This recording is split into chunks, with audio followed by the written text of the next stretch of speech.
I am sure you have seen dozens of videos online promising that a specific fund will make you wealthy. They tell you that exchange-traded funds, or ETFs, are the safest way to grow your money without any effort. And on the surface, they are right. ETFs have changed the world of investing for the better. But here is the truth that almost no one mentions in those flashy videos. Investing in ETFs is not a set-it-and-forget-it strategy, especially when you are close to 60 or already enjoying your retirement. There are hidden traps and technical errors that can quietly drain your hard-earned savings over the next 20 years. If you are like many people I talk to, you have worked for 30 or 40 years to build your nest egg. You cannot afford to lose 2 or 3% of your wealth every year to simple mistakes that could have been avoided. In today's deep dive, we are going to peel back the curtain. We will look at why some funds are much riskier than they appear and how hidden fees can cost you a small fortune. We will also talk about a technical term called tracking error, which is the silent thief in many portfolios. So, if you want to protect your 401k and make sure your money lasts as long as you do, please stay with me until the end. Welcome to our channel, where we break down complex financial concepts into simple, honest advice. First, let us look at the most common mistake. Assuming an ETF is well diversified just because it has a lot of stocks inside. Most people think that if they buy a sector fund, like a healthcare fund, they are protected from a single company failing. But let us compare two popular choices. The Healthcare Select Sector SPDR fund, known by the letters XLV, holds about 65 companies. That sounds like a lot, right? But here's the catch. More than half of that fund is concentrated in just the top 10 companies. If just one of those giants, like Johnson & Johnson or Eli Lilly, has a bad year, your entire portfolio feels the pain. On the other hand, the Vanguard Healthcare ETF, or VHT, holds over 400 companies. It includes large, medium, and small firms across the whole industry. Even though both are called healthcare funds, the level of risk you are taking is completely different. For a retiree like you, being too heavy in a few giant stocks can be dangerous. Always check the fact sheet to see how much weight the top holdings actually carry. Moving on to mistake number 2, ignoring the expense ratio. An expense ratio is the annual fee a fund charges to manage your money. It might look like a tiny number, like 0.5% or 1%. But when you are investing $500,000 for 20 years, that small number becomes a massive bill. A 1% fee can take away more than $100,000 from your final balance compared to a low-cost fund. Think of it like a monthly subscription that never ends and gets more expensive as your wealth grows. You should always look for passive index funds with fees lower than 0.1%. In the world of investing, you do not always get what you pay for. Often, the cheapest funds are actually the ones that perform the best because they leave more money in your pocket. Now, let us talk about a mistake that even experienced investors miss: ignoring tracking error.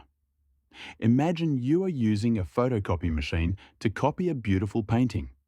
If the machine is old or low quality, the copy will not look exactly like the original. The colors might be faded, or some details might be missing. In investing, an index fund is supposed to copy the performance of a market index exactly. But many funds fail to do this perfectly. That difference is called tracking error. If the market goes up 10%, but your fund only goes up 9.5%, you have a tracking error of 0.5%. This happens because of fees, delays in buying stocks, or poor management. Over a decade, these small misses add up to a significant loss in potential growth. Before you buy a fund, check how closely it has followed its benchmark over the last 5 years. Mistake number 4 is focusing too much on past performance. It is very tempting to look at a chart from last year and see a 40% return. You think to yourself, I need to get in on that. But investing while looking at past returns is like driving a car while only looking in the rearview mirror. Markets change constantly. The sectors that were hot last year, like technology or energy, are often the ones that underperform the next year. For someone in retirement, chasing performance is one of the fastest ways to lose money. Instead of looking at what happened yesterday, focus on a solid long-term strategy that fits your goals. Consistency is much more important than catching the latest trend. This brings us to one of the most dangerous mistakes: investing in leveraged ETFs. You might see funds that promise to double or triple the daily returns of the market. For a young person with a small account, this might seem like a fun gamble. But for a retiree, it is a disaster waiting to happen. Leveraged funds are designed for trading within a single day, not for holding long term. Because of a mathematical process called daily reset, these funds can lose value even if the market stays flat. If the market goes down 10% and then comes back up 10%, a regular fund breaks even. But a leveraged fund will actually be deep in the red. Please stay away from any fund that has the words 2 times or 3 times in its name. The sixth mistake is trying to time the market. Many people reach their 60s and become terrified of a market crash. They decide to sell everything when they see a scary headline, planning to buy back in when things are safe. But the problem is, the market never rings a bell to tell you when it is safe. History shows that missing just the 10 best days in the market over 20 years can cut your total returns in half. And those best days often happen right in the middle of a scary downturn. The best strategy is to have a clear plan for how much cash you need for the next 3 years. Keep that money safe in a bank account and let the rest of your investments stay in the market to grow. Finally, mistake number 7 is having a flawed withdrawal strategy. For decades, experts talked about the 4% rule. The idea was that you could withdraw 4% of your starting balance every year and never run out of money. But in today's world of higher inflation and lower interest rates, many analysts suggest that 4% might be too aggressive. For a safer margin of error, consider starting with a withdrawal rate of 3.5%. This gives your portfolio a better chance to survive a long period of bad market returns. Remember, the goal of retirement investing is not to be the richest person in the room.